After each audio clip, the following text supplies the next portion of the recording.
Welcome, ladies, gentlemen, Jedi, Sith, everything in between, to the 1 year anniversary, episode 52 of the New Force Order For motherfucking life. podcast. If you haven't known by now, after a year, it's a Star Wars podcast, and it's brought by us, the fans. Three of the sexiest, scruffiest nerf herders in the galaxy far, far away, and we deliver it on a silver platter to you, the smelly Comic-Con non-deodorant wearing, living in your mother's basement, complaining about everything on your keyboard warrior tough guy, the fans. No, I'm just kidding, guys. No, Not really. But happy anniversary to us, guys. Woo! So, happy anniversary. Happy anniversary. I feel like we're at TGIF. Anyhow, I am 1/3 of the hosts. I am a 3-time. Let me strike that. A 3-belt holding champion in independent professional wrestling. I am your immortal heavyweight champion, your immortal championship wrestling heavyweight champion, your alpha championship wrestling heavyweight champion. I am your Ronin heavyweight champion. Thanos collected stones. Ladies and gentlemen, I'm collecting the gold. I am a professional from a galaxy far, far away. Your boy, Greek God Palatine, a.k.a. GGP. And alongside with me, I have the honor of riding the galaxy with a witty, pretty, kung fu grip having, thunder stealing medical droid, and a sinister, malicious, vicious, not a clone, original, Revan fanboy, Sith Lord. Boys, smarten up the marks. Ladies and gentlemen, I am the Dark Lord of the podcast, the Sith Ori, the Rampaging Revan Kiss, the Butcher, your boy Spiro, a.k.a. Darth Spiridon. Well. It is I, the quintessential medical droid who's smarter than 21B, more technical than FX7, and a good god of stealing thunder. Uncle Owen sees me as a threat because I get Emperor's panties wet. Dr. Destroyo, Alex Arroyo. I'm telling Joel Gertner you're stealing his gimmick. Gimmick infringement. Oh, man. That was beautiful. Yes, it was actually very clever. Yeah, that was my Just Incredible intro from like 2 months ago when he fucking no-showed us, so I had to use it. Nice. Very nice.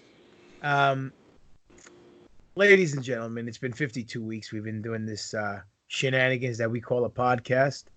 And we want to thank you guys for being on board and joining us for our ride through a galaxy far, far away. As you know, we have a few sayings on this show. Well, one of our MOs, our mantra, if you will, is that the New Force Order, the three of us, Doc, Butch, and the Greek, will never get ourselves over on Star Wars.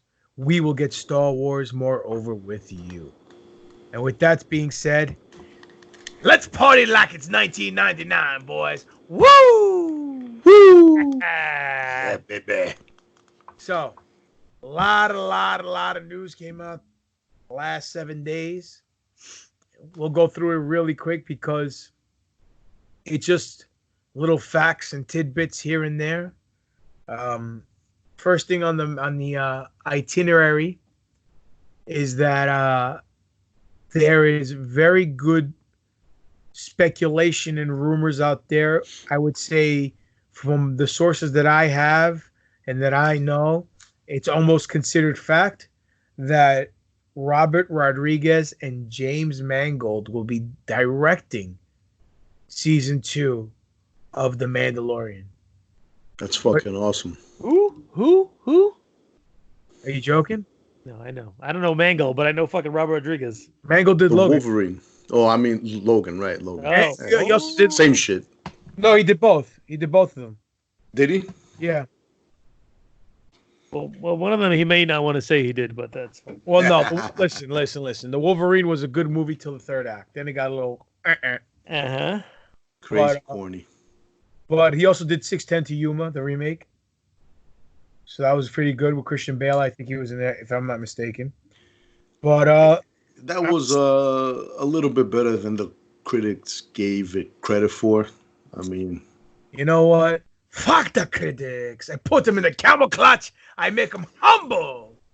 2 thumbs right up the ass. fuck them in the ass with sand. I don't like sand. Yeah, it's coarse. It gets everywhere. Anyhow, so there's also going to be Bryce Dallas Howard. She was also in the first season. She'll be returning to direct. I'm excited. Anytime a Howard touches a Star Wars property, in my opinion, turns out to be great. Kudos to her dad. I've got a lightsaber that Bryce Dallas Howard could touch, by the way. Save it for the Kama Sutra, Doc. My bad. Swing. Swing. Oh boy. I'm very, very on board with the Make Solo 2 happen movement. Whether they make it into a Disney Plus show or they make it into another movie, I really hope they start moving on this sooner than later. Obviously, there's a lot of things on deck for Star Wars. We don't know what's on deck. We just know about this High Republic that we talked about in depth last week. But we've only talked about Phase 1. That's it, which is all publishing and comic books and books. So, guest appearances are going to be in The Mandalorian. Sasha Banks from WWE. She's on it. Not knowing what kind of role she's going to play. Whatever. Like they say in the barbershop. Next. The working title for Kenobi dropped. It's called Pilgrim.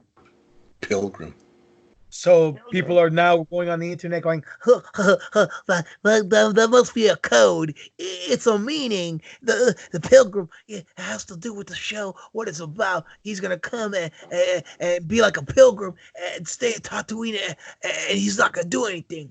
Bro, let me tell you, man. Shut up, you nerds. Yeah, thank you. You know what? Nothing annoys me more than these fucking smarks, man. It's like, but at the same time, man, nowadays, Hollywood goes out and they spoil the working titles to their films. It's like back in the days, they would come out with a fucking title and you would have no fucking clue what that's about till it actually came out. And they said, all right, this is going to be Superman or this is going to be Tootsie and shit, you know? I got 2 words for you. 2 words. Blue Harvest. Blue Harvest. Blue Harvest.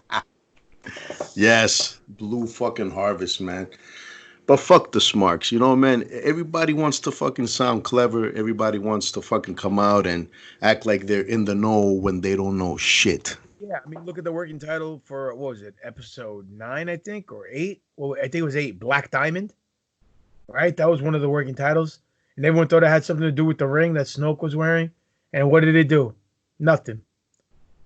It had no meaning whatsoever. Exactly. Like Spiro said, you know, the smarks, they're fucking everywhere. They bleed into every genre of pop culture. We see them in professional wrestling. They're the guys who speculate on Star Wars. You know, the no better fans that really in reality don't know fucking anything. All they do is read fucking Dave Meltzer and regurgitate the same shit over and over again. Thanks. We don't need them. Next. Excuse me. News came out, and this kind of, I don't know.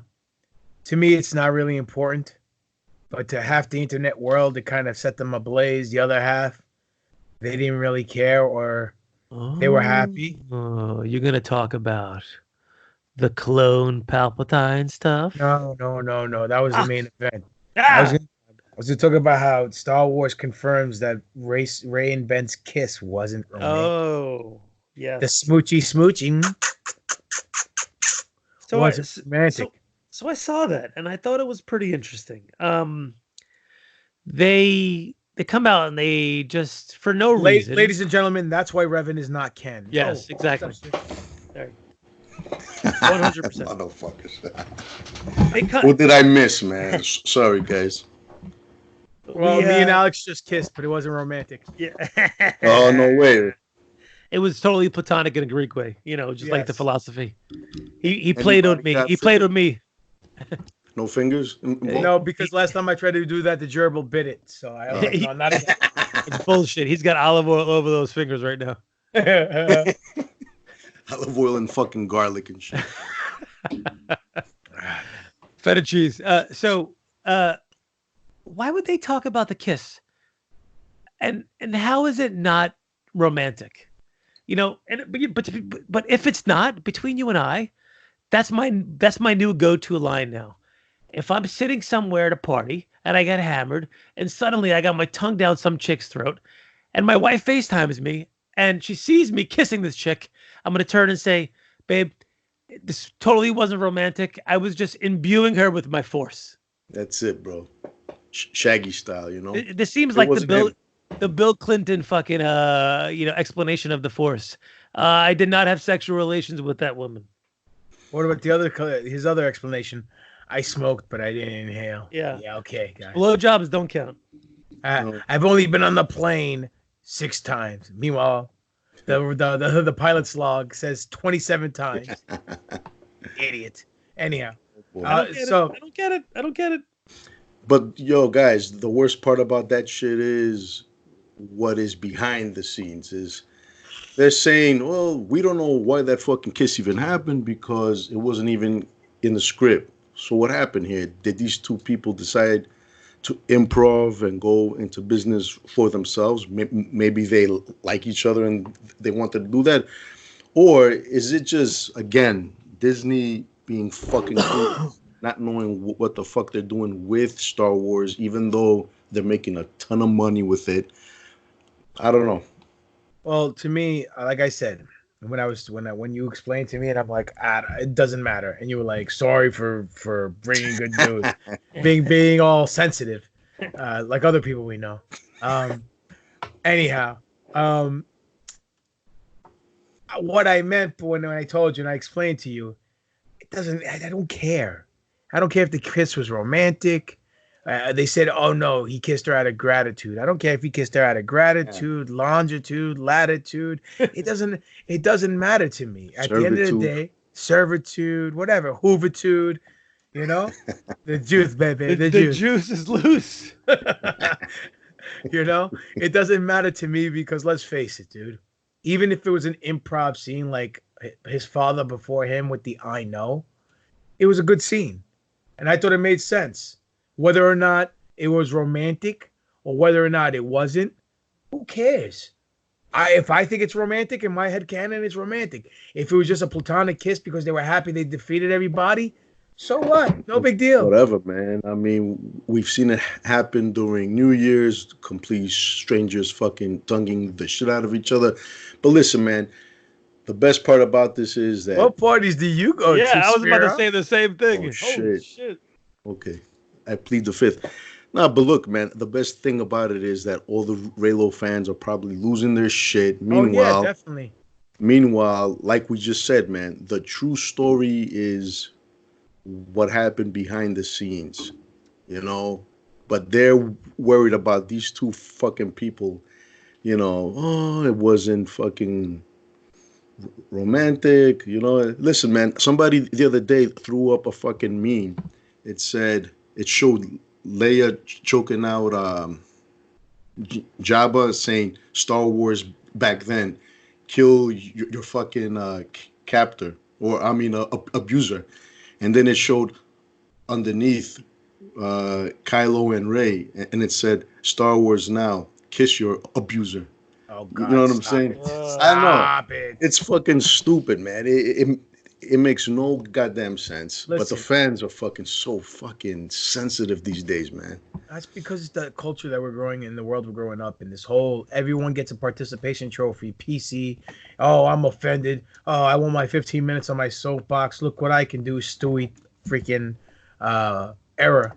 But the one thing though, what I feel bad for these Reylos that wanted this so bad because they were sending like death threats and all this stuff to Lucasfilm, like if we don't get Reylo, we're gonna fucking riot and all this stuff. So they think they got over.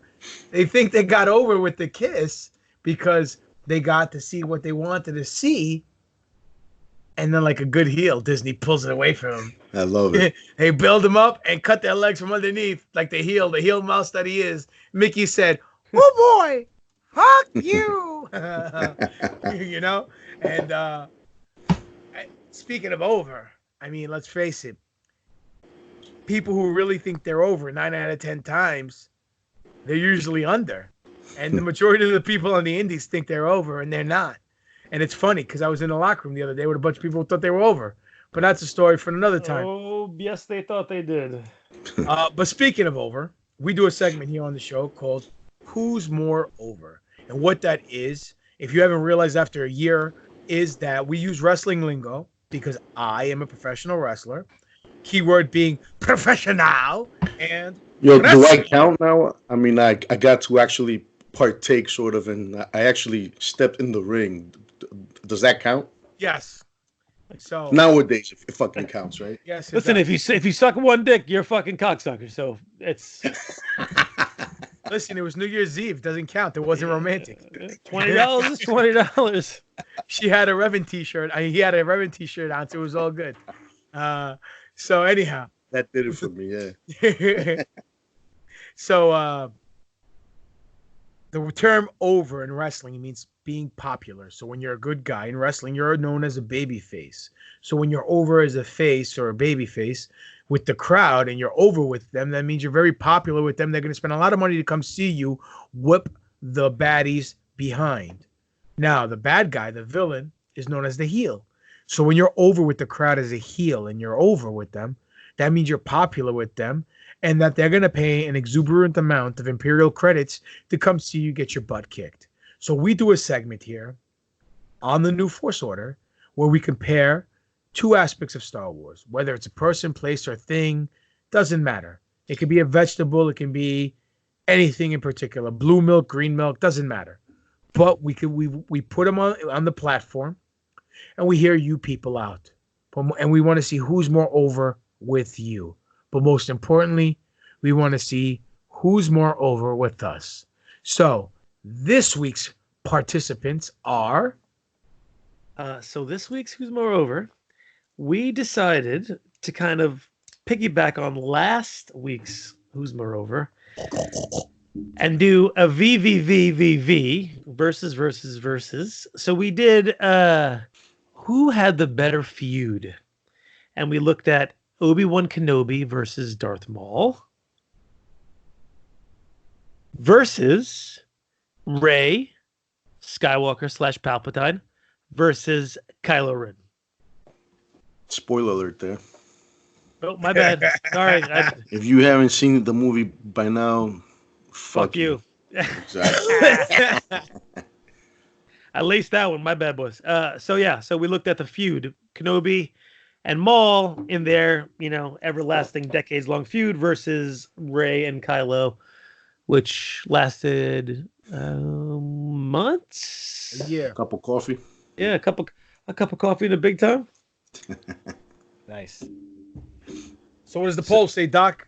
The poll. Poll master. I am the poll master, and $20 is $20. Medical school was kind of fucking expensive. So polls.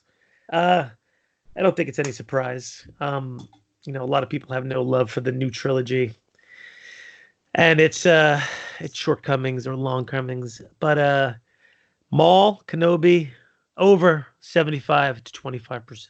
Wow. Nice. Yep. It gave the Reylo quite the beating. Any comments? We got a few comments, of course. Please read them. Okay, John Enright. To me, the Kenobi Maul duel was one of the best ever. Reminded me of classic samurai duels. So good. Nicholas Faulkner just dropped a gif of Darth Maul in the desert wearing his little and from Rebels saying Kenobi.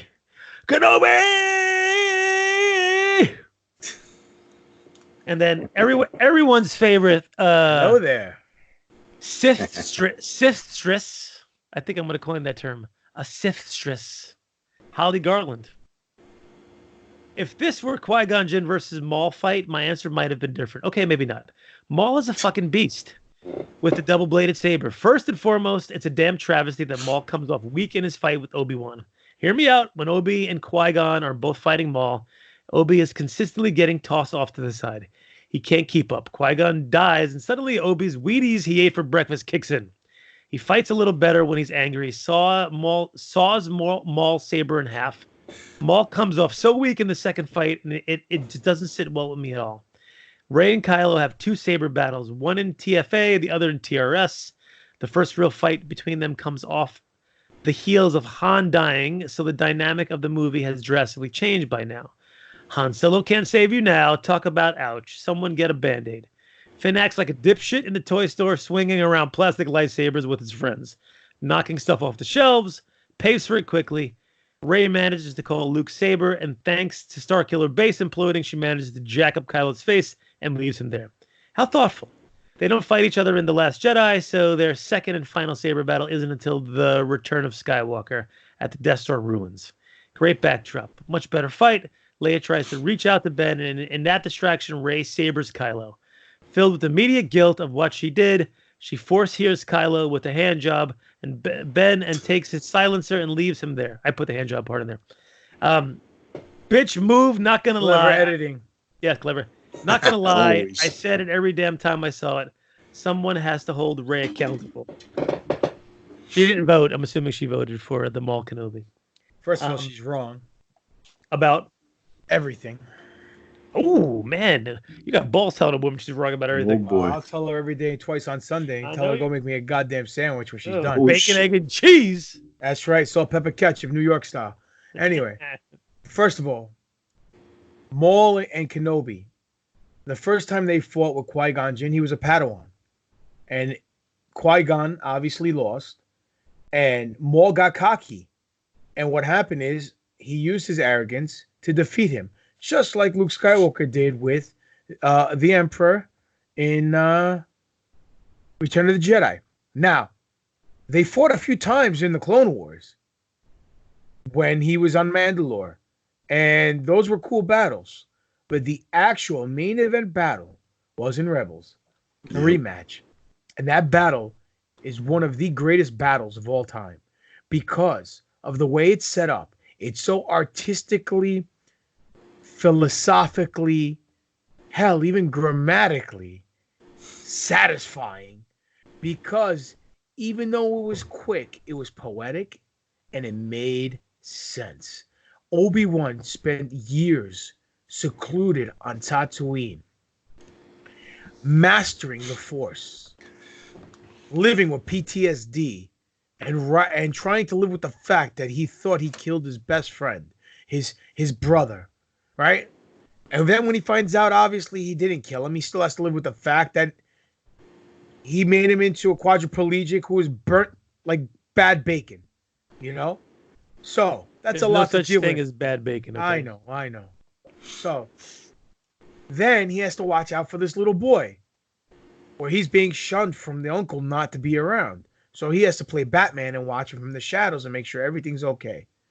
So, in that time, he has to find inner peace for himself in order to be there for Luke. He masters that in the dialogue before they fight with Maul on Tatooine. Then you see the setup. He sets himself up in the guard, the Obi-Wan garb. Then he goes into the Alice Guinness guard. Then he goes into Qui-Gon Jinn guard. And he switched styles. And Maul realizes that and tries to do the same move he did with Qui-Gon to hit him with the hilt of the blade, so this way he could spin around and cut him in the middle. But Kenobi says, I don't think so. Slices and dices him. And even in death, he cradles him. Just like he cradled his master, Qui-Gon, in episode 1.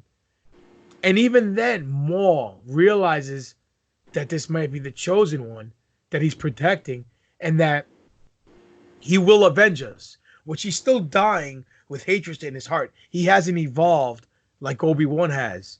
You know what I'm saying? He hasn't found inner peace, and he hasn't evolved to a higher mental enlightenment stage where Obi Wan, when you see the feelings in his face that his rival, now he's holding as a friend, died in his arms, and realizes that this guy goes out and he's still going out the same way he was 20 years prior, and he hasn't matured or evolved mentally or spiritually.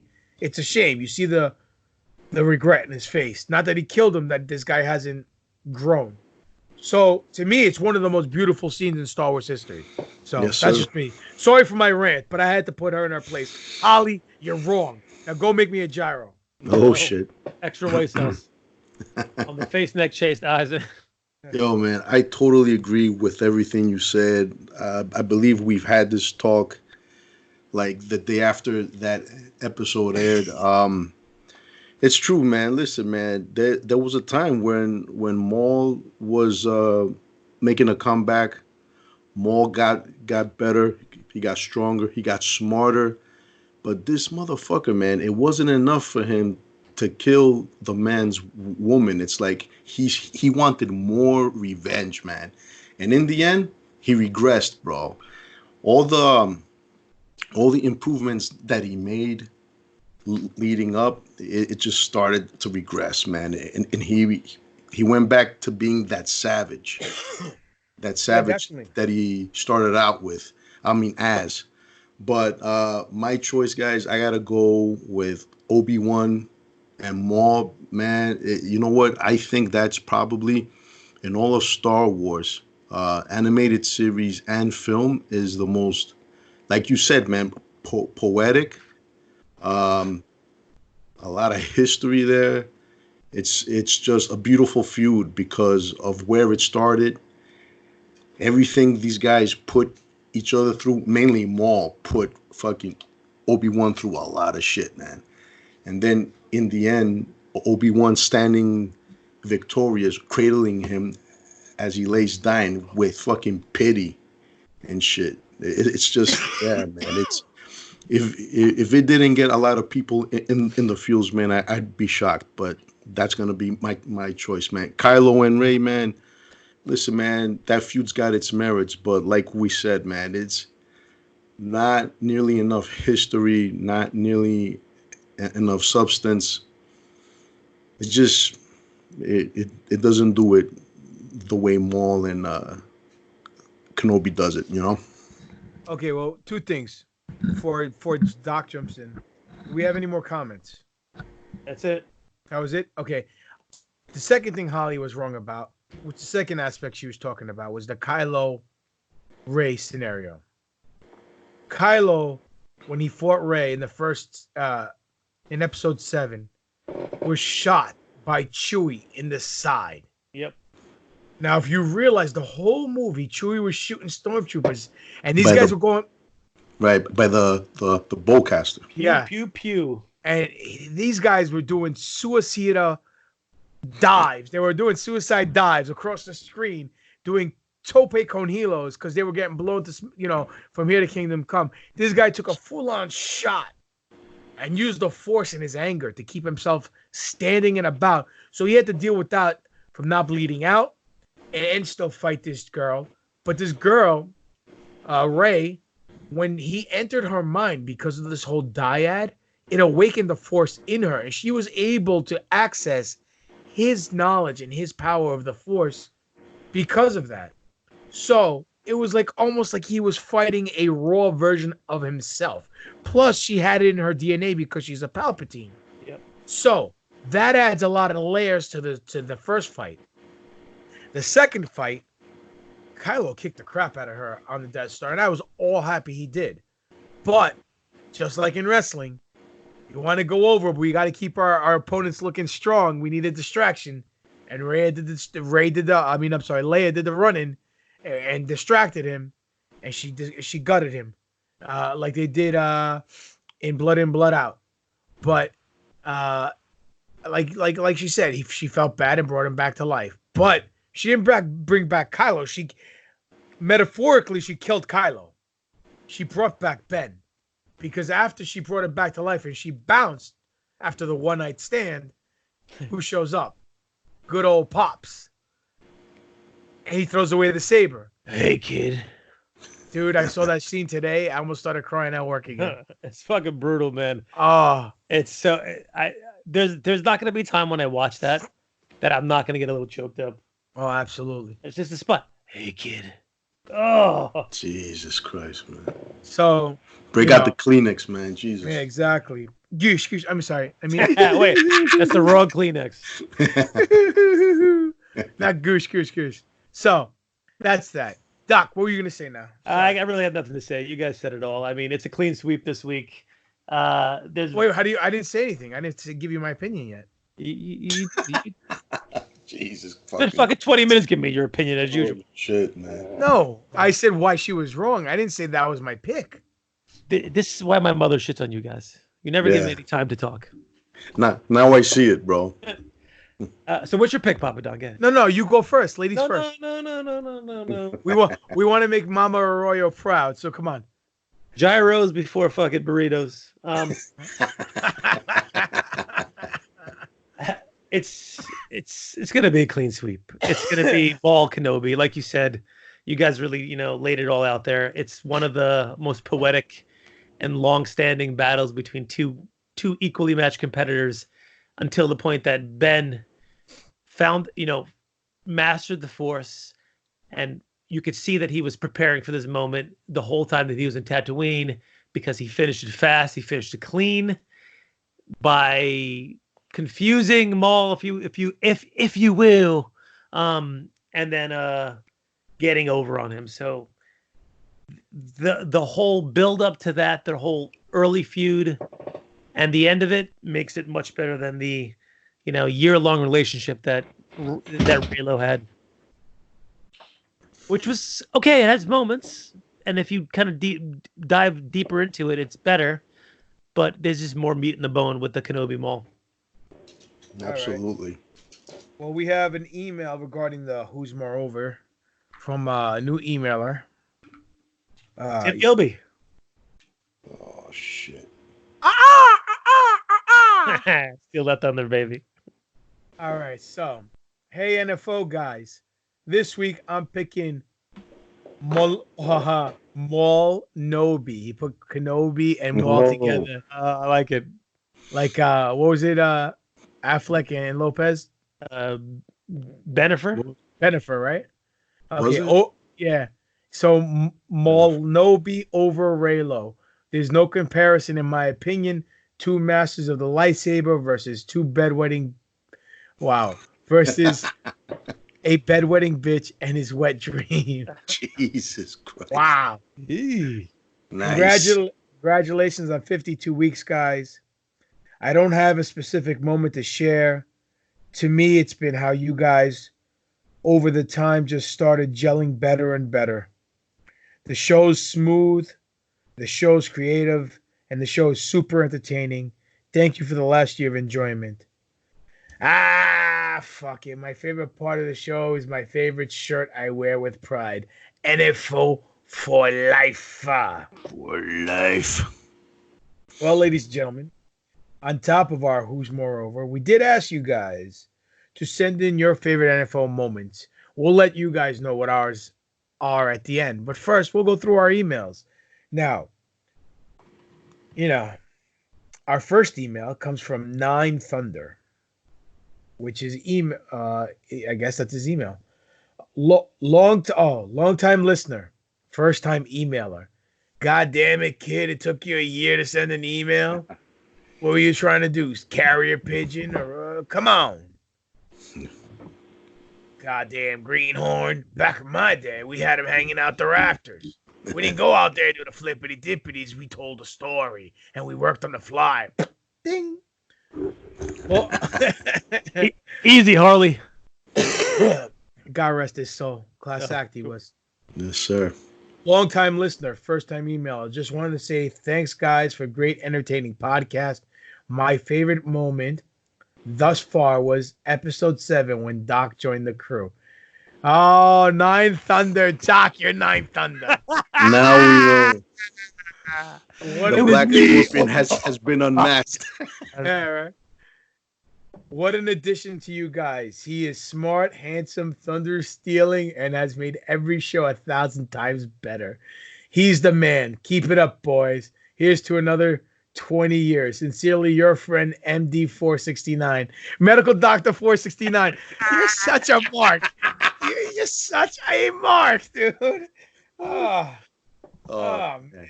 I made you read it out loud. I made you read it on the podcast, though, so it's all good. What a mark. Oh. You're in timeout. We're putting you in Star Trek timeout. You got to watch all the Star Trek movies now, even the one with the whales. I almost could have finished the email because the tears were flowing so bad. It was great. All right, our next one is from Harley Garland. Who? Our wrong. Our sifters. All right. I took my sweet Sith time trying to figure out my favorite moments. My bad. Few moments these past 3 months kind of stuck out for me.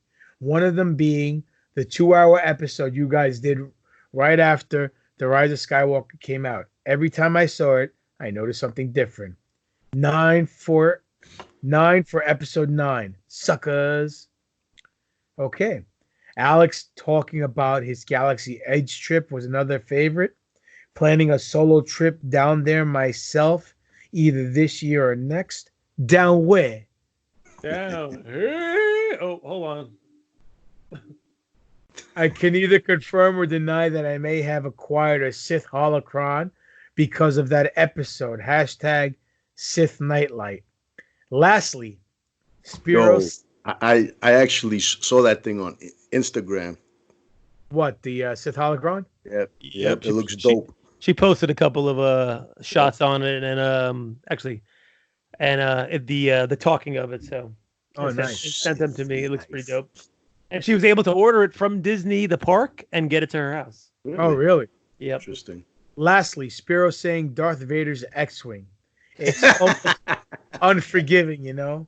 But I do not think I could get. But I do not think I could forget that if I tried. Quick quiz: what does Kylo fly? Is that a trick question, a fucking joke, or I don't know, bro. It might be a joke or. That ties silence. Yeah. Raised not an X-wing. Alex, GGP, and Spiro, thank you. Here's to another year of episodes about more fucking Star Wars and NFO t-shirts. So. Wave from Exegol. P.S. Pew, pew, pew, pew, pew. All right. Next one. Oh, you guys are fucking sad. This one is from some ring rat named Sharon Yellen. I wonder who that is, huh? Someone who complains about the luggage while going to Colorado. I don't know.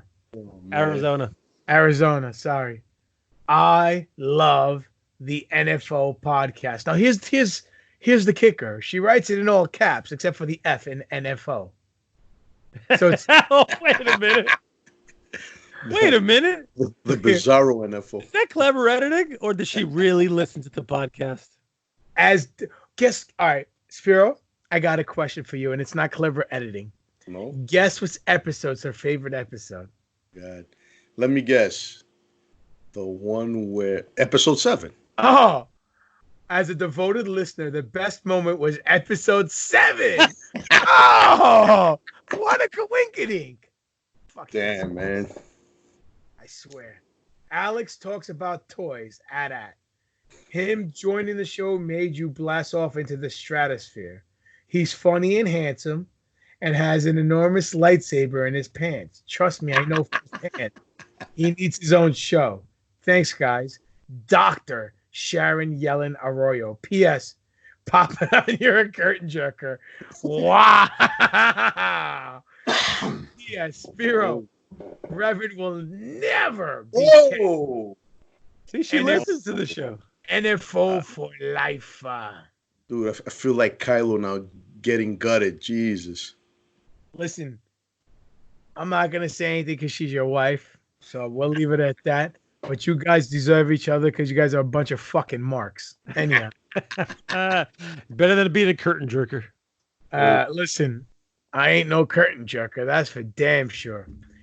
Okay, next one's from our buddy, B. Assmaster, Dusty Mulholland. Congratulations on your 1-year anniversary. You picked an excellent time last year to start a Star Wars podcast. excuse me. I don't need to subscribe. Coronavirus. Yes, I don't need to subscribe to any other Star Wars podcast. NFO has got me covered. Thank you for picking out news worth talking about. Keep on killing it. NFO for life. Fan number 3, B. Assmaster Dust. P.S. What are you looking forward to from Star Wars in 2020? Also, I have attached a screenshot of Wikipedia talking about Revan. Would you consider Wikipedia a credible source? No. Anyhow. And why not? Because. Just because. I just... Anything that ends with fucking pedia. It's kind of iffy, man. Question. Orphelia. What do you guys look forward to most in 2020? The Mandalorian. Okay. Yes, definitely the Mandalorian. Okay. This is what I'm looking for most in 20. Well, it'll probably be 2021, not 2020. It's Doc and his wife sending fucking emails for the 2-year anniversary. Saying that episode 7 was the best episode and best moment ever. Bro, by then, bro, we're gonna get emails from them, from their kids, bro. All right. Watch. Dark Vader. Okay. That's awesome, man. The next one, oh my God. Take a guess. Hans. Yeah, baby. Hans Gruber himself. Happy birthday, boys. He wrote it in small font, too, to make it harder for me to read. It's just like yesterday. You guys took your first steps. Now look at yous. All grown up at 1 year old. Let's get who's more over out of the way real quick. Kenobi versus Maul. Hands down. We thought the showdown in episode 1 was it.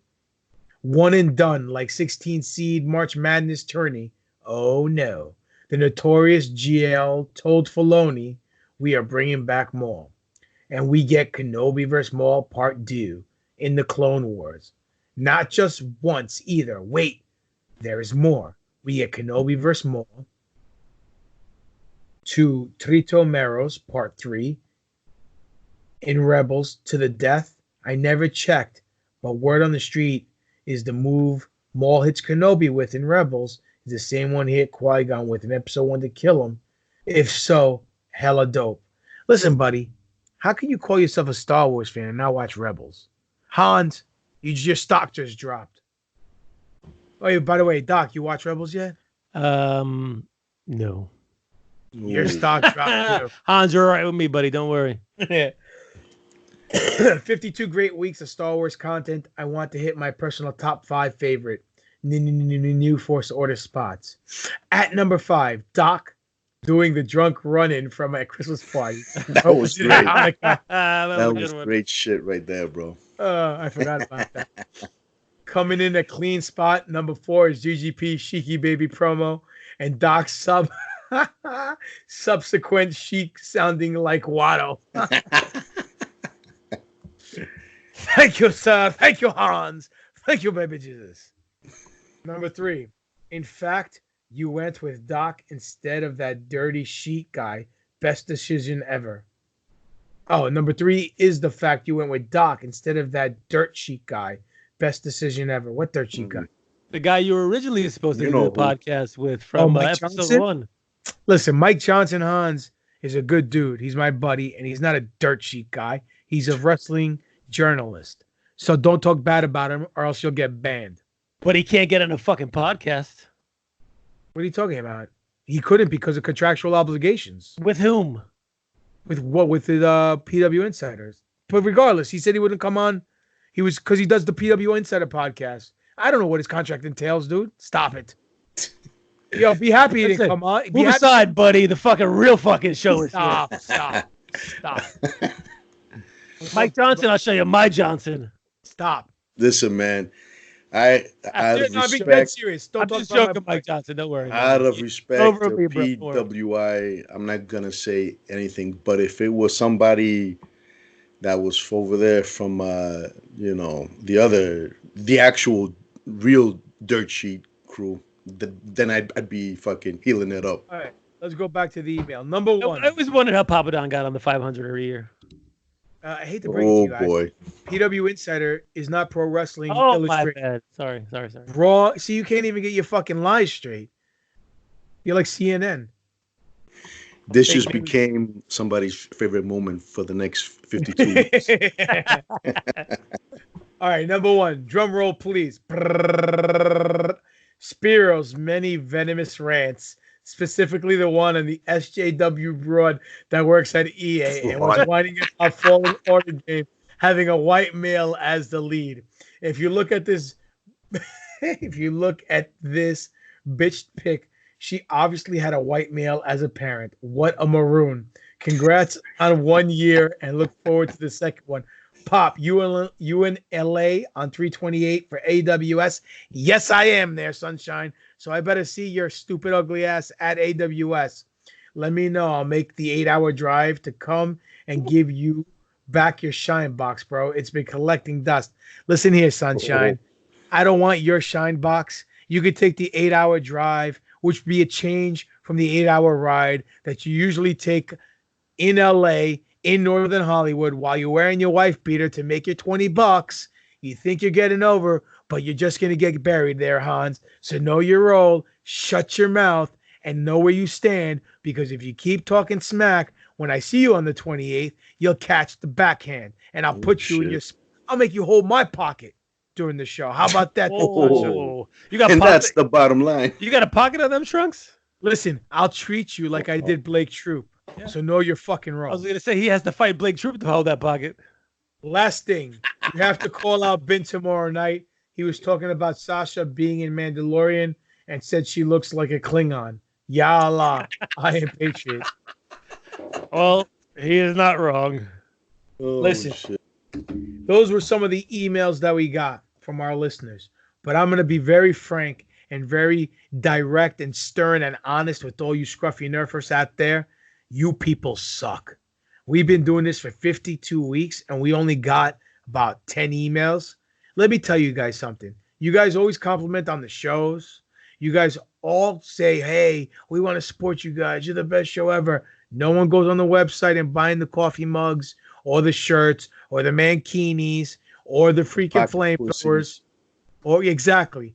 Okay. Jeez, and then you guys, on the 1 year anniversary, we get anywhere from 500 to 1,000 downloads every show, and we can't even get a show full of emails from our sort of quote unquote fans. I guess they're too busy jacking off to Sasha Banks. I don't know. But anyway, you can all go fuck yourselves, courtesy of GGP. And if you don't like it, you don't have to listen. Tough shit. Heels over strong all day long. I'm joining Darkside because we got cookies and we have Spiro. So go fuck yourselves. Right. And I'm gonna go ahead and second that, because you people wanted a Star Wars show. You wanted a Star Wars show that was different than the rest. A Star Wars show that was hosted by fucking men, real men, not fucking basement dwelling, jock sniffing motherfuckers, right? So we did the show for you. We threw up a fucking website, made the fucking t-shirts. Nobody bought them, okay? You want to see our faces every week, and this is the way you fucking pay us back? You know what? I say, guys, we pack this shit up, and we get the fuck out of here, and that's it. You know what? Maybe we'll just throw the show on Patreon, and whoever wants has to pay for it now. That's it. I'm dead serious. And if we make $1 a week, that's $1 more than we're making right now, because now we're doing it for the love. But these people don't want to they don't appreciate it. So I'm very upset with each and every one of them. And that's that. Anyhow, moving along. Doc. I have nothing to say. Of course not. Because you're a little snowflake. You don't want to upset the masses. You want to be neutral. I'm a man of peace. Man of peace. He's a fucking smart man. That's what you are. He's a smart man. Shit, jabroni. He's a smart man. He's playing chess. He is trying to use very special, super secret, clever editing. We're going to leave this show, and it's going to become the fucking New Force Order with Dr. Destroyo. No. If we leave, the name leaves. He can keep TaTOYine. I can't talk all day like this guy does over here. So. Well, no, because nine out of 10 hours of the day you got a dick in your mouth. It's kind of tough, No. kind of hard for you to talk with your dick with your mouth full. Anyhow, $20. Regardless of all that, Wait a minute, people. Do you people out there do you hear these kind of things on any other show? Do you hear any beautiful poetic, things like what like my two haikus, colleagues? soliloquies. Yes. We're very distinguished scholars and gentlemen. Maybe we should rename the show The Rule of Two, Fingers in Your Ass. Yeah, There is a show called Rule of Two. I guarantee But it's you. not called Two Fingers in Your Ass. We should I call it the guarantee- shot for 2 in the pink, 1 in the stink. I guarantee you guys, you go to any other fucking channel and you click on their shit, you will not be regaled as you have been by the three of us. That's a good word. Okay? Yes, I'm going to regale you all day long on your face, neck, chest, and eyes. Oh man.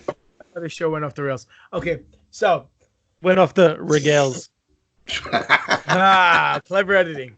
Oh So, man. what is your favorite moment? Do you guys have any favorite moments? I have a few. Oh man, I got a few too. Doc. There's so many. So let's see. One of my favorite moments. It's episode 7. Let me tell you, I'm gonna be honest with you. When you guys invited me on, I was very excited because I listened since episode 1 because Pop was my boy, and I spent many hours listening to the first 7 episodes, doing my toys and setting them up and at work. And I was like, man, I really want to go on the show. And when I got on the show, I had a good time. I had a lot of shit to say, and I had a lot of more shit to say after the show. And I was like, God, I hope they ask me back on the show. And then when I texted you guys a couple of days later, I'm like, listen, guys, I loved being on. It was fun. And you guys are like, why don't you just come on all the time? And I was like, oh shit, they fucked me in the butthole. They want to do it again. I'm excited. The rule of three, baby. No, you know what he did? You know exactly what he did when he got that text?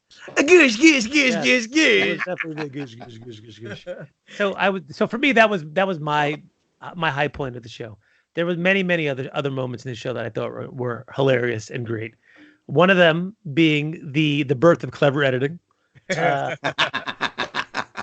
was a funny moment as we were talking about the trailer for the Rise of Skywalker and how Rey jumps from one portion of the Death Star to the jungle, and Pop and I had talked about it, and then for a few minutes. Yeah, 180 seconds later, suddenly Spiro's like, "Oh hey, do you think that scene where Rey jumps from the Death Star to think is clever editing?" And we just looked at him like, "Motherfucker, where the fuck have you been? You dumb fuck. Are you punking us right now? You trolling us right now? Because you ribbing us? We just talked about that a minute ago. One of my other favorite moments, I have to give him props for props is due, where every once in a while when Big Ray cuts into the show and starts dropping some shit talking against most of our members of our crew over here. There's been a few funny instances where Ray's done that. I'll pass it on to you guys because I don't want to take all the fun moments. Man, Spiro? You know what, man? There's so many, man. I gotta tell you, man. I really enjoy doing this show. When we started this out, man, Pop and me, man. We were kind of trying to get our groove going. I was fucking totally lost, man. I was always fucking filled with fucking anxiety, like what the fuck am I saying? Do I sound right? But then Doc came on. Doc definitely made the fucking show better. Doc just gelled with us, and it seemed like he was the missing ingredient. I give him props, man. It's been great having him. Also, man, this show has been a fucking outlet for me. Man, especially when I get going and I start to shoot and spit that fucking venom. I don't know, man. I just gotta say, man, I really appreciate everybody that stuck with us since day one because, man, there was a bit of a rocky start, but everybody stuck around. I think the fucking show has come a long way, leaps and bounds from the first one, and it's only gonna get better, man. Thanks to clever editing. It's always clever editing. Let's see. My favorite moments. To pick one is it would be like trying to pick who's my favorite child. I can't. So I do have a few. Obviously, Spiro opening up his present and finding out it's a Last Jedi T-shirt was funny as Man, hell. that's up there, bro. Yeah, That was a good one. clever editing was another one. Spiro's venomous rants always a good time. Our guests having Ken Knapsack on, having Josh from Den of Nerds, having John Jackson Miller on, even having Lacey from the Star Wars News.net and the Resistance broadcast, and having TNA wrestler on Rohit Raju. Yeah, Rohit Raju. That was really cool.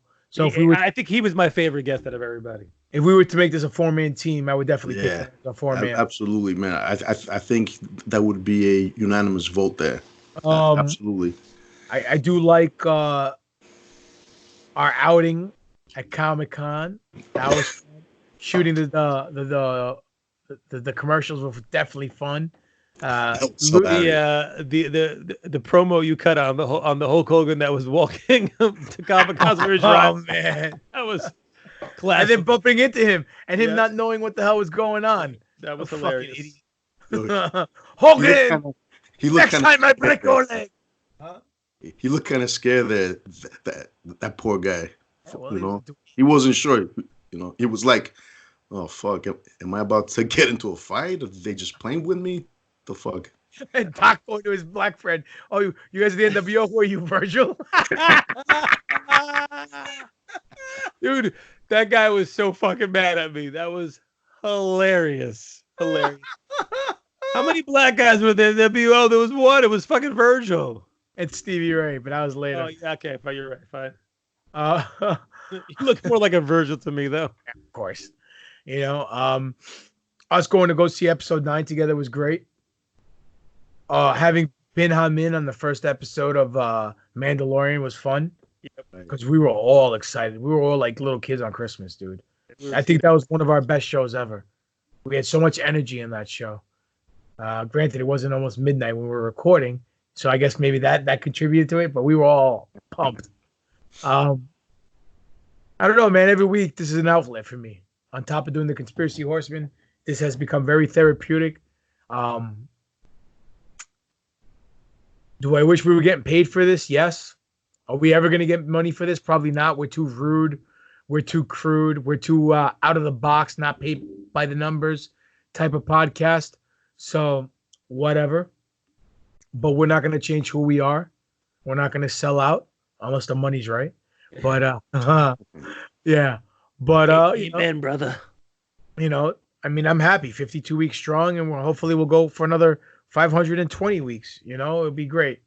So yeah, listen, if I have to say one thing, the glue that definitely holds it together is you, Papa Don. You are the mouthpiece. You are the. No, it's a team effort. Dude. No, listen, yeah, it is a team effort. But I think if Spiro and I had missed you for a show, the show would be fucking atrocious. But you are the man. No. I'm let me jerk you off a little bit. Look at this guy, bro. Look at this guy. Yo, you know what, man? This guy came here to us. He brought his gift of gab. And check him out now with that fake modest bullshit, bro. Get the fuck out of here. I'm just lining him up so I can steal his thunder. That's all. Yeah, I know what he's doing, bro. He's trying to build me up to cut out my legs. If I don't let him cut out my legs, it's not gonna happen. But it's all true. It's all true. Listen, I love you guys. So it's a team effort. So I'm not taking anything away from you guys. I'm not stealing any thunder. We all add something to this podcast. Even our producer, Big Ray. We're not. At first, we were busting his chops a little too much. Then we stopped completely, and it is what it is. So, Big Ray, thank you for being on board for the majority of the time. Yeah, you only missed a couple episodes. I mean, enormous shout out to Big Ray for sure, the best producer in the game. I give him a tall task every week when I send him the clips to drop in there and the times, which are sometimes a little bit off. And he gets it done, man. And he Yeah, makes for it him so not selling. watching Rogue One and coming on here, that was a good time. That was one of the best moments. That was a long-lasting one as well too, which was great. That was I'll never die. It'll no, never get old. it was hilarious. But I mean, man, that is definitely a big moment when he comes out here and he fucking reveals to us that he hasn't seen Rogue One, and we were like, wait a minute, what the fuck? And that's it, man. And it's not even the fact that he didn't see it. The whole show was based on Rogue One. He wanted to do a show on Rogue One, and he's like, guys, to do it. He's like, guys, I didn't watch it. Good. God, you're killing me. What are we gonna talk about? Rogue 2? So big shout out to Big Ray, one of the best producers in the game, man. You know, I know you got your own thing going on soon, my man, and you're moving on from producing us. We're definitely gonna miss you. We're gonna try to get it done without you, my friend. And that double XL large NFO T-shirt, I think it's somewhere lost in the post office. We have to send it out your way so you can rock the NFO and stuff. Double XL. What, he stopped doing the SRF band program? He got so thick on the SRF bands that he needs double XL. I see. You got swole, huh? It's all those pastelas. I know. And the chalupas. Anyhow, I gotta say, my one ultimate favorite moment on the show, like the 2 seconds that it happened for. Episode 7? No, not episode 7. It was like 8 or 9, I think it was, when Peter Mayhew died and we all did our Chewbacca roar. My God. And we found that Spiro sounds like Chewbacca if someone put a fist in his ass and was working him like Kermit the Frog. I think we should relive that moment right now in honor of Peter Mayhew and his passing, for everything he has done. I'm sure there's a sound bite out there. I'll go first. Ready? Oh my God, man. Mine sucks, so bear with it. Imagine mine. What are you gargling? What are you gargling a penis? What's going on? I can't even do it, dude. I can't. I'm not a Chewbacca guy.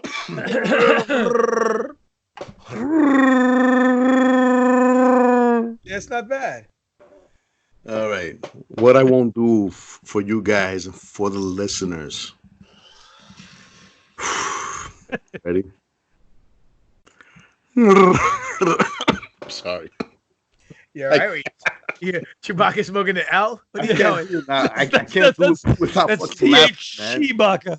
Hey, no, that was the fucking High Republic version. I get that. High Republic version, baby. Hey, shout out to Jonas, the new Chewbacca. He just had a baby girl and he named her Baka. He just yeah. Shout out to him. From what I understand, he's really, really cool dude. He's done a great job filling in the shoes and taking over the lineage. So shout out to him and his family. Good for him. Name of that baby Baka. Oof, poor girl. I believe it was Bacca. Hope she's not hairy. Oh God, I hope not. Well, I think he's Norwegian, so probably not. It's not like he's Italian or Greek or anything like that. So, real quick, we didn't touch on something. I wanted to save it. I didn't want to throw it in with the regular news. Something big came out. There were copies of the novelization of Episode 9, The Rise of Skywalker, in Chicago's, I guess, Comic-Con scenario that they had. They sold a few to people, and people start dropping them to places like Star Wars Theory and other places. And lo and behold, it explains in the book that the Palatine, the body that we see in Episode 9, is not the same living organism that was at the end of Return of the Jedi. It was a clone. Now, people are upset about that. I don't understand why. Because in the I can understand why they could be upset how they found out, but they're upset that he's a clone, not how they found out. What pisses me off is that we didn't find this out in the movie. We find this out months later in a book, which only adds to me that this JJ cut is even more real. You know what I mean? Yep. Star Wars Theory put up an interview with Ian McDermott, who plays the Emperor. from some Comic-Con. I think it may have been, I don't know, Scotland or London or something like that, where he sits down and does an interview and is asked questions about it. And he says distinctly he remembers that in the script there was a line where Kylo says to him, as they're meeting at the beginning of the movie, "You're a clone." And then Palpatine turns to him and says, "More than a clone, but less than a man." No. He says, "More than a clone, less than a man." So, which is such a vital part of the story. Like, Jesus, yeah. it would have literally given an extra, I don't know, 28 seconds to the movie during that part in the beginning. Do it. And for them to not include it makes absolutely no sense. Like, it would have wrapped that portion up, been done quick, and gone from there.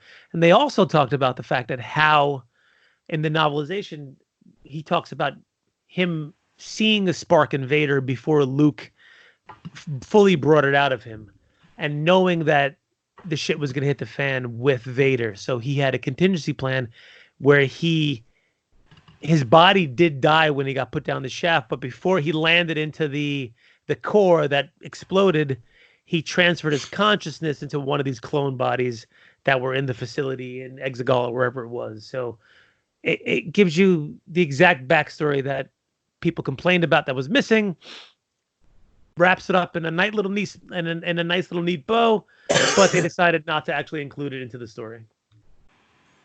Again, this is the shit that pisses me off about fucking Disney. How much better would the movie have been with not only this fucking detail, especially this detail, but with everything else that we keep fucking hearing about in a book, in a comic book, in a fucking telegram, in a fucking Morse code. Enough with this fucking shit. Make the movie that was meant to be made. And on that note, release the motherfucking JJ Cutter. I swear to God, I'll go fucking Disney. I'll kick down their fucking doors and I'll slap the shit out of every motherfucker in that office. You won't do it. You Hands up, don't will. Shoot. You big sissy. Oh, great. You big dummy. You won't do it. I just got myself fucking red flagged by the great Governor Homo and shit. Oh, you're on the no-fly list now, boy. This motherfucker. Don't get me started on... okay, anyways. Anyhow, leave Fredo alone.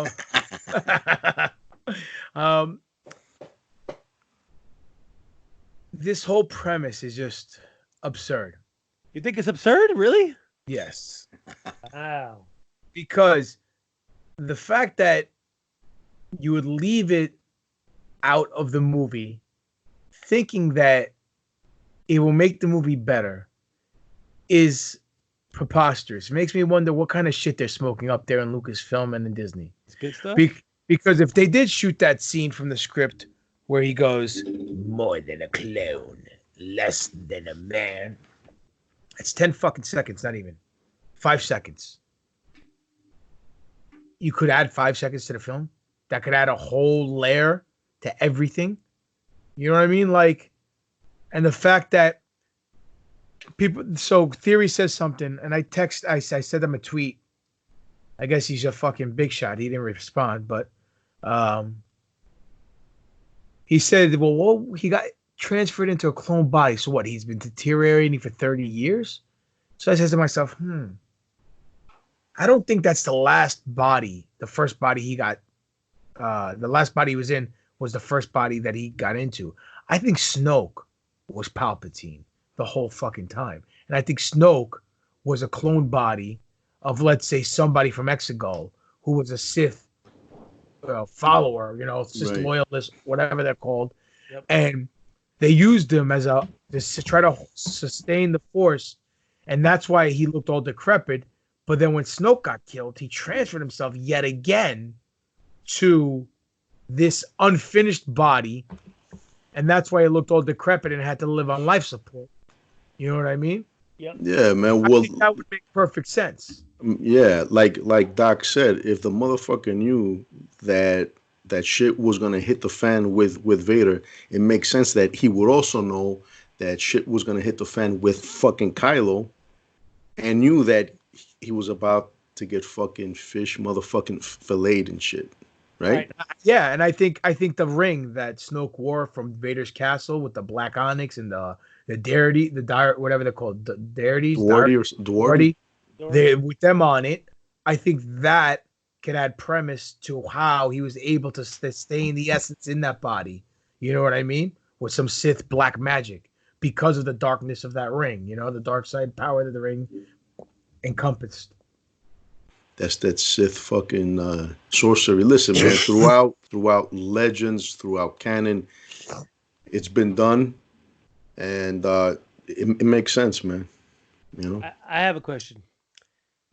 Clever editing. It seems that the clone body that he got transferred into, he was trapped in that body now. That's what they said in the book. The one that he was in, the one that was decaying and decrepit. Didn't they fucking figure out the clone shit in episode 2? Yeah, but those were for humans. These are people who are with the Force. So here's the deal. Why do you think the Doctor in Mandalorian was trying to get samples from Baby Yoda? Were they trying to use Baby Yoda as a host because Baby Yoda could live 900 years and the Emperor can go into Baby Yoda? Or were they trying to figure out some kind of way to use the DNA from somebody who has the Force with the midichlorians and put that in a clone and see how it could sustain? You know what I mean? Yep. It's been rumored that the Mandalorian is going to tie into the whole thing. So, which is stupid. Trust me. But you think it's dumb, huh? Well, now it's not, because then it's going to add some cadence to the plot hole. But the fact that the plot hole existed to begin with is what's stupid. No, I agree with you. And were they setting that up from the beginning? I don't think so. Well, there's a lot of shit they leave out in the books, dude. That gets me mad. You know, like episode 7 when Kylo was fighting Rey. She heard a voice, and it says in the book, "Kill him." Who's the voice? They didn't have it in the movie, but if they had it in the movie, guess what? There'd be more connective tissues. And that connective tissue would make it seem like Disney actually had a plan when they obviously didn't.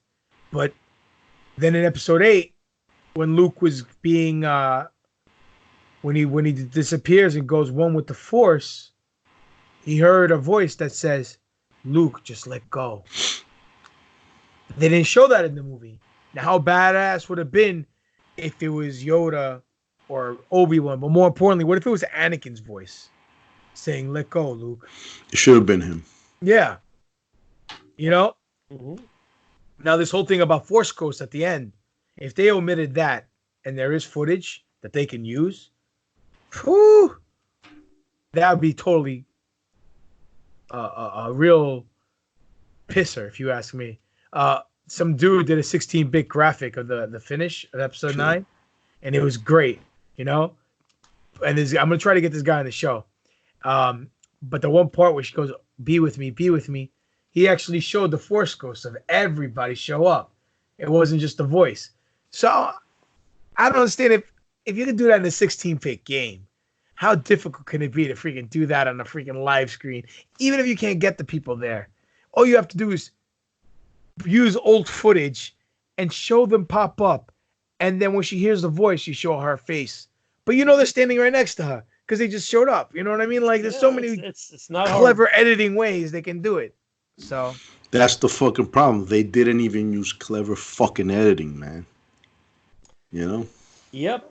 And then there's another dude. What's his name? John Campea. Right? He comes out, does a show with this guy, Mark. He's the one who dropped the script for episode 9. Anyway, he said that in the official art of the episode 9 book, they mentioned that the Sith loyalists or cults, whatever they're fucking called, resurrected Palpatine through science and sorcery, and that's all that was said in the book. Now, this book, the adaptation of the novel, of the movie, says that it was a clone. So now he's saying, well, they're contradicting each other. But you can also say that cloning is part of science. Yeah. Right. The essence transfer is the dark sorcery. Yeah. So who knows? I have no problem with that. I think it's fine that that they talk about them hand in hand, and that it's potentially both of them were used to bring him back. That doesn't bother me so much. No, Yeah. it is what it is. I just wanted to get your take. How do you guys feel about it? You happy they clarified it's a clone? Do you guys don't even care? You know what, man? I mean, whatever he is, he is. I just hate the fact that we had to find out like this. I mean, the movie would have held a lot more weight, in my opinion. I agree. I 100% agree. It should have been part of the movie. It should have been, explained in that, like you said, 2 seconds that it would have taken to get it done, and they didn't do it. And I mean, it is what it is at this point. So can't do shit about it, but wasted opportunity. Yep. Absolutely. Well, let's not waste any more time. Like the opportunities that were wasted with Kathleen Kennedy and Lucasfilm. Ooh. Doc, I think it's that time. I think it's that time to enlighten the masses on our 1-year anniversary and let them know what's on board. Maybe we need to turn the lights down, play a little soft cantina music. Do do do do do do do do do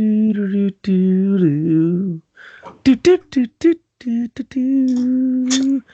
No, it's time for the Star Wars Kama Sutra. I think that in honor of this momentous occasion, it should be page number 52. I was thinking the same exact things. Yes, sir. So was I. Well, let's take a look, shall we? We shall. Here we go again. Star Wars Kama Sutra by a boy, SN Herder. By the way, got in touch with him on Facebook, emailing each other back and forth. I have his real name, which I shall not reveal. He was unable to come on the show tonight, which is fine because it was a busy show this evening, but I am likely going to book him for next week. So we shall have the author, a true champion, with us on the show. Wow. Okay, guys. So number 52 is a good one. It's very appropriate. It actually, oddly enough, if you want to believe into coincidence or Saturnalia, whatever you want to believe in, ties into our TaTOYine this weekend as well, too. Number 52 is called Boba Fetish. And it stars Boba Fett. Boba Fett, where? Salicious B. Crumb. Ooh. And for the first time, we're seeing a non-Star Wars action figure in the mix with us. Raven? No. Yeah, ooh, that's a good one. Whoa. Good one. It's actually the Gimp from Pulp Fiction. Oh, shit. I can only imagine. Yeah, get ready, boys. So, the Boba Fetish, as you can see on the page here, which I shall put up on the website, it includes Boba Fett, who's apparently tied down to a bed. Where? Tied down to a bed on all fours. It's actually the VOTC Boba Fett, so he has extra articulation, so he could actually bend his elbows, which is a good thing. He's tied down to the bed. We got our boy Salicious B. Crumb, who's the ultimate observer. He's the voyeur who's watching Boba Fett tied to the bed. If you look really close at Boba, he's got what appears to be a red ball gag in his mouth. Which is great. Tied down by all fours to the bedpost that we have here. And the Pulp Fiction Gimp is hovering above him menacingly. Boba Fetish. I see the play on words you did there, Mr. Herder. I appreciate it. Because I, too, have a Boba Fetish. Hence the reason why I love Boba Fetish. And I don't mind being tied down every once in a while. So TMI, Doc. TMI. That's the page 52 of the Kama Sutra. Can I ask you a question? Yes, you may. You said it was a what type of Boba Fett? What? It was a VOTC, Vintage Original Trilogy Collection. Okay, cool. Thank you for clearing that up. Which is the re-release of the line where they put them on the old cards, but they have the super articulation in which they have neck, waist, 3 in the elbow, 3 in the wrist, knees, hips, ankles. And that is the preferred collector's collector edition of the Star Wars figures, as opposed to the ones we had when we were a kid who had 5 points of articulation, which was never good. Can't do more with that. No one cares. Move forward. Okay. Before we move on, we're going to read one of the Star Wars haikus. Show me your bausch. Yes. Show me your bausch. Show me your bausch. Let me see your bausch. All right. There's so many good ones. I'm just gonna pick one. I'm just gonna pick one at random here. Okay. Let's see. A lonely Hoth night. Only tauntauns are in sight. They smell worse inside. Listen, when it's cold and it's lonely, any port in a storm, baby. I know Spiro knows that one. Yeah, no comment. That was like a no comment laugh. That was a no comment sutra. Ha. Oh, Doc. All right. Well, let's segue into our next segment, Doc. I think it's time for you to do what you do best, and that is show us. Bang bitches? Oh, my bad. Yeah. You wish. You wish. Otherwise, we'd get like 50 or 60 emails about number 7 being the favorite episode. Let me tell you a funny story. When we were at that show the other night, they had that women's gauntlet match. I didn't even watch it. Whatever. And you know, one of the chicks was cute. So I know which one you're talking about too. Yeah, the skinny one. The only one? Yeah, the only one. And I'm like, all right, I'm the doctor. I need your name. And she told me her wrestling name. I said, no, I need your real name. She looked at me like kind of cross. And then I was like, I need your cell phone number too. And she starts telling me her cell phone number, and I wrote it down. I was like, wow, that was the easiest number I ever got from a girl. I'll call you later, okay, baby? And she was like, stunned. And I was like, Doc, still got it, baby. It was great. Anyway, you should prank call her right now. You should prank call her right now as Watto. Yeah. So just heavy breathing. Will you be my slave? Imperial credits are no good here. Can I call you Anis? Should make that call now on fucking speaker for the show, man. That would be great, man. Imagine that shit. I think I don't have a number, so I have to root out. It's fine.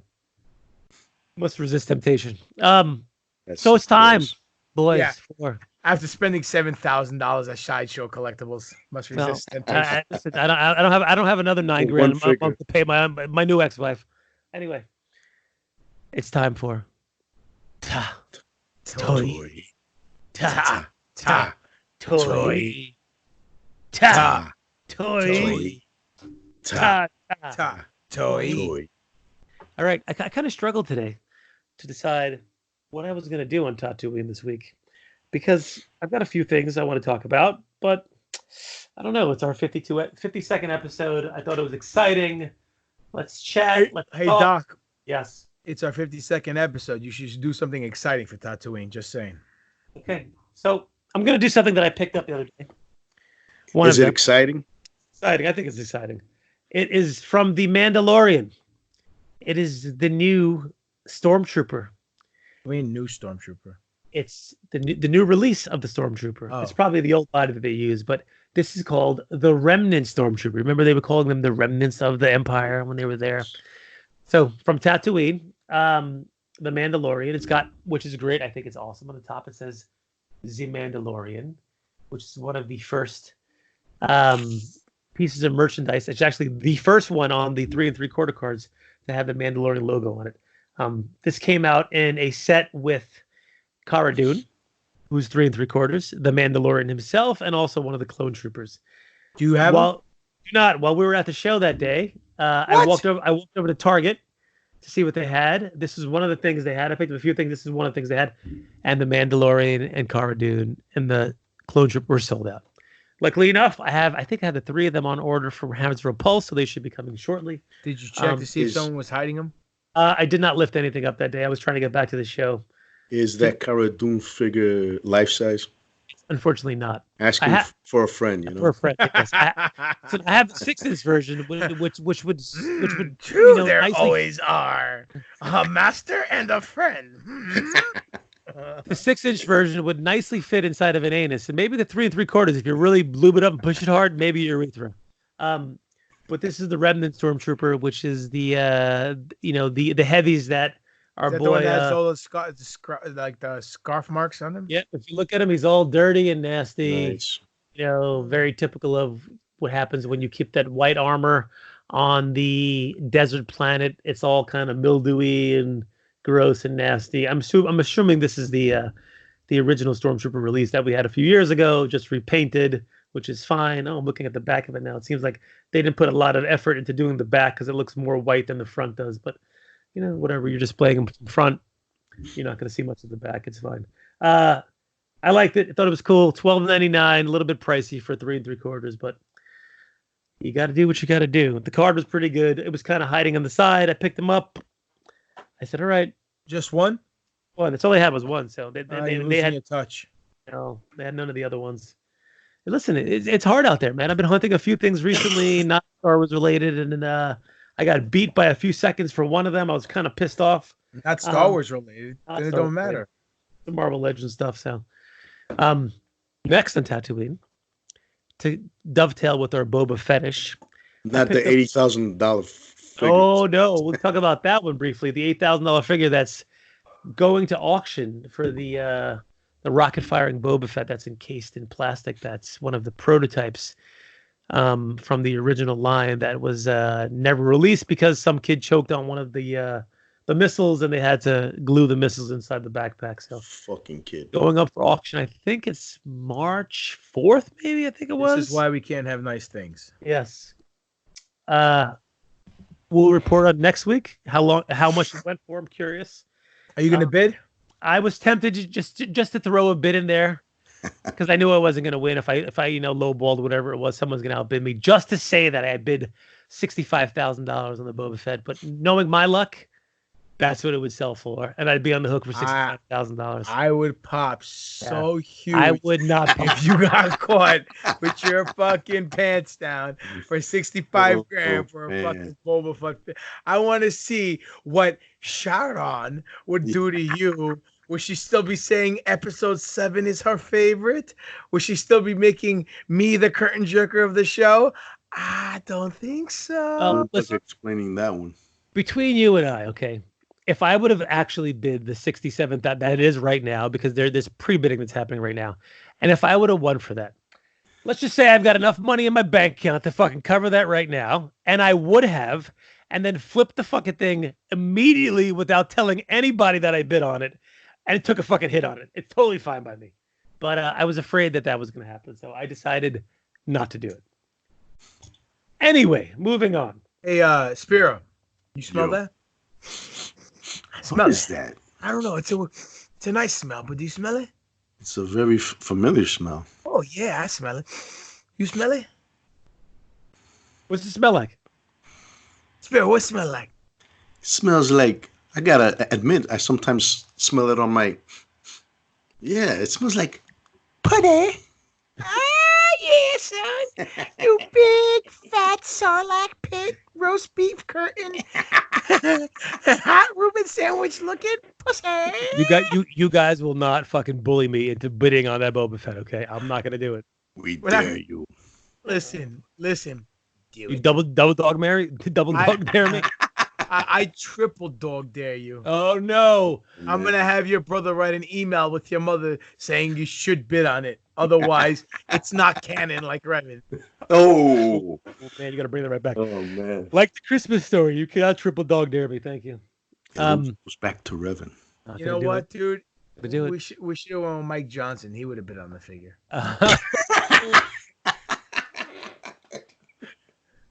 Touche, motherfucker. Touche. Anyway. Oh, shit. So when are you gonna go bet on the figure? You can make that an episode of TaTOYine. Yeah. Just putting in the bid. You see me sweat my balls off when I do it. Anyway, moving on.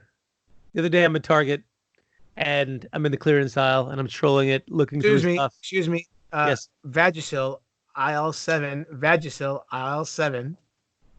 You can rub it on your fucking. You can use it as a face mask. So I'm running through Target, go to the clearance aisle, and they had one of the Star Wars Lego buildable figures on the shelves. And now, listen, I avoid them for the most part. One of my friends gave my son one of them. It was Kylo. We built it together. He was excited. It sits in his fucking drawer. Doesn't do anything with it. But lo and behold, who do they have? Our good friend Boba Fett. And Boba Fett, where? Where? And apparently on the clearance aisle on Target. And as the mark that I am, and that has to have as much Boba Fett merch as possible. No, that statement is not factual because you're not going to bid on the Boba Fett figure. Damn it. You're not a mark. You are a wannabe hiding from your wife in your closet with your figures. Wannabe mark of Boba Fett. You're not even a mark for him. You're a fake mark. You're a fark. That's what you are. You're going to make me fucking go right now after this podcast is over and go bid on that fucking thing. All right, anyway. No, you're not. You're not going to do it. You're fucks to both these.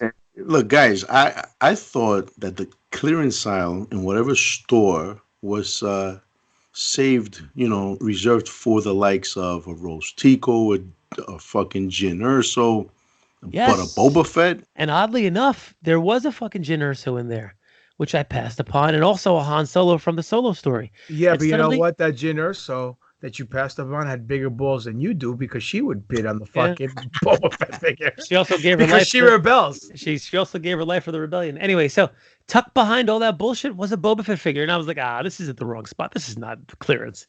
So I walked him over to the little scanner, and we hit the scanner, and instead of the $24.99, whatever it was, it came up as $12.99, and I was like, well, I guess I'm taking Boba home. It's not 80,000 though. No, it's not 80,000. Thank God. So yeah, but that's just a cheap Lego. I mean, this is one of like 3 in the world. It's worth more than 80,000. You know you want it. This would make you like the ultimate premier collector. You would be in a league with only a significant amount of people who own a piece of Star Wars history. You guys aren't going to do it. You're not going to make me do it. I'm not trying to make you do Bro, it. Look, yes, you are. It's your legacy. Yes, you are. Bro, it's your birthright. They would give you the throne at Lucas Art, bro. At Lucas Films, bro. They're not giving me shit over there, right? Listen, you could walk around town. You know how some people have like the platform shoes with the goldfish in it? You could put that Boba Fett in there, and it could be in your platform shoes, and you could be the pimp daddy that you were meant to be, or you could not bid on the figure and be the bitch ass that you're acting like right now. Are you saying this is going to be my Eddie Guerrero lowrider where I'm driving through town? Oh, shit. No. Bouncing. Eddie had balls. You, my friend, are going to be the China because you're a bitch. I just want to make a public announcement right now. After the podcast is over, I'm going to go gamble my life away. Make sure you get it on tape for TaTOYine. Yes, I will. Thank you. Yo, let us know, people. Let us know, and we will reveal it. We'll set up a poll whether yes or no. Will Doc bid on the figure? Will Doc be a man, or will Doc be his usual Doc self? Will he Stay turn tuned. dark side? And as usual, Papa doesn't love setting up polls. Anyway, so $12.99. Boba was there. Box art is great. He's escaping the Sarlacc pit. Look at him. We knew he always got out of it. This is like foreshadowing and maybe clever editing for The Mandalorian season 2. That's God telling you to escape the clutches of your denial and bid on this figure because it was meant for you, Doc. This will be your legacy. You can leave this for your children when you die, and they could sell it for a numerous amount of scarol to help pay for their college. And I'm sure they will. It's an investment in yourself. Bastards. No scuttle tonight. Sarlacc pit Boba Fett on there. I was going to build it during the show, but I waited so long for you to log on that I just wound up building it before the show. Thank God, because the fucking noise would have killed us. Yes, I know. The clicking. So there's Boba in all his glory. It's about a 10-inch figure, a little bit more than 10 inches.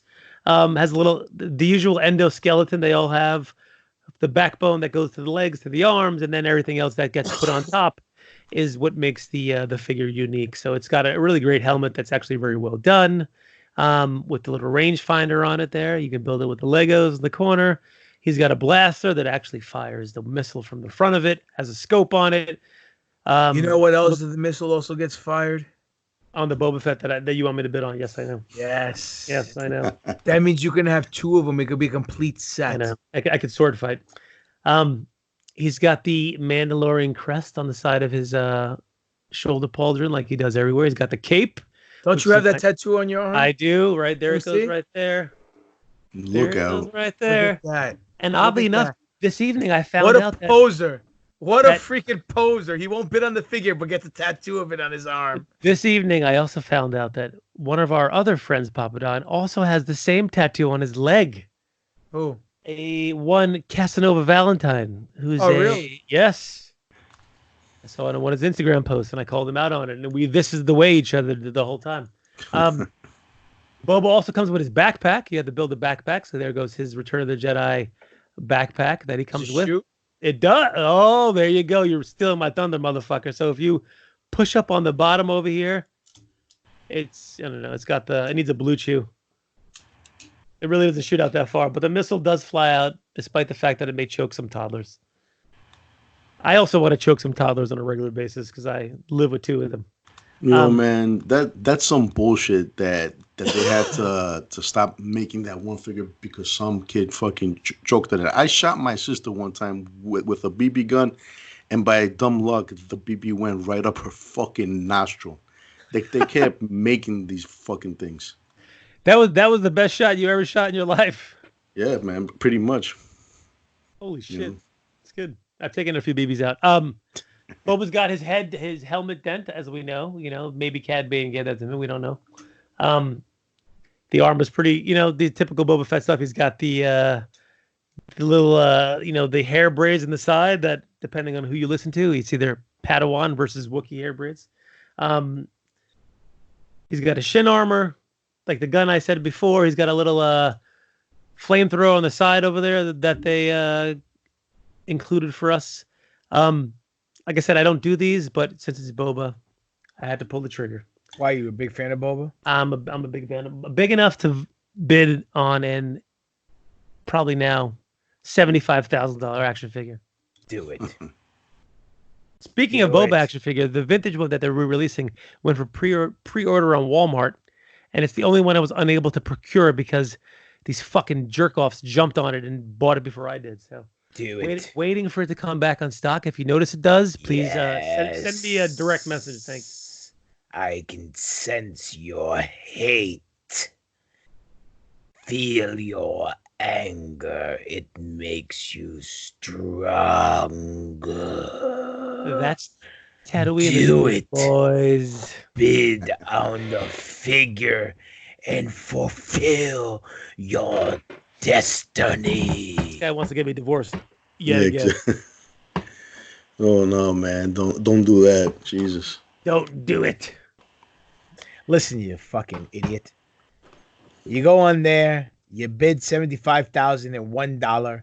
Some schmuck is gonna fucking his dick and go $75,002, and you'll be in the clear. But then you can say you bid on the figure. I know. So then just do it for shits and giggles.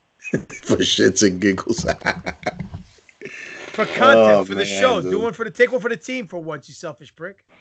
Yo, we got to get a camera crew in there to film him as he's fucking bidding and then follow him for the remainder of the whole fucking auction. Until somebody outbids me. Because, man, I could just fucking imagine that video if he wins that shit. Oh, my God.